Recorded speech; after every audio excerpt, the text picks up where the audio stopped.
السلام علیکم ورحمۃ اللہ وبرکاتہ۔ آپ دیکھ رہے ہیں ڈرائیور کی ڈائری قسط نمبر 23۔ جناب، آج پھر میری سیلری سے ملاقات ہوئی۔ جب یہ سیلری میرے پاس آ کر مسکرانے لگی تو میں نے دل ہی دل میں کہا چلو آج سیلری آئی ہے تو کچھ دن میرے ساتھ ضرور ٹھہرے گی۔ لیکن جناب، مجھے کیا معلوم تھا کہ یہ سیلری اتنی چالاک بھی ہے۔ آتے ہی اس نے اپنا موبائل نکالا اور نہ جانے کن کن لوگوں کو فون کر کے میرے دروازے پر بلا لیا۔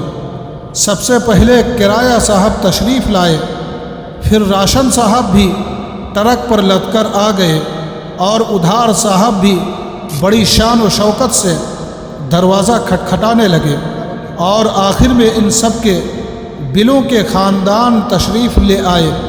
میں نے سیلری سے کہا محترمہ، آپ تو میرے پاس اکیلی آئی تھی، مگر یہ اتنا بڑا خاندان اپنے ساتھ کیوں لے آئی؟ وہ بڑی معصومیت سے بولی، یہ سب میرے اپنے ہی تو ہیں، میں اکیلی آتی تو تمہیں برا لگتا۔ میں نے کہا محترمہ، مجھے برا اب بھی نہیں لگ رہا ہے، بس حیرت اس بات کی ہے کہ تم سب کو کھلا پلا کر خود کہاں چلی جاتی ہو۔ تو سیلری بولی، میں نے اپنا وعدہ پورا کر دیا نا، میں ہر مہینے تمہارے پاس ملنے آتی ہوں، اب ٹھہرنا میرے اختیار میں نہیں۔ اور واقعی جناب، پردیس کی زندگی میں سیلری کا یہی دستور ہے، یہ آتی تو ضرور ہے، اپنا وعدہ بھی پورا کرتی ہے، مگر یہ ٹھہرتی کبھی نہیں، اور جاتے ہوئے اتنے خرچہ چھوڑ جاتی ہے کہ آدمی اگلے مہینے کی سیلری کا انتظار شروع کر دیتا ہے۔ یہ ہے پردیس کی زندگی۔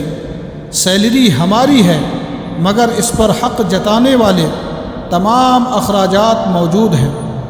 آپ لوگ ڈرائیور کی ڈائری دیکھتے سنتے رہیے اور مسکراتے رہیے۔ پھر ملتے ہیں اگلی قسط میں، تب تک اپنا خیال رکھیں۔ خدا حافظ۔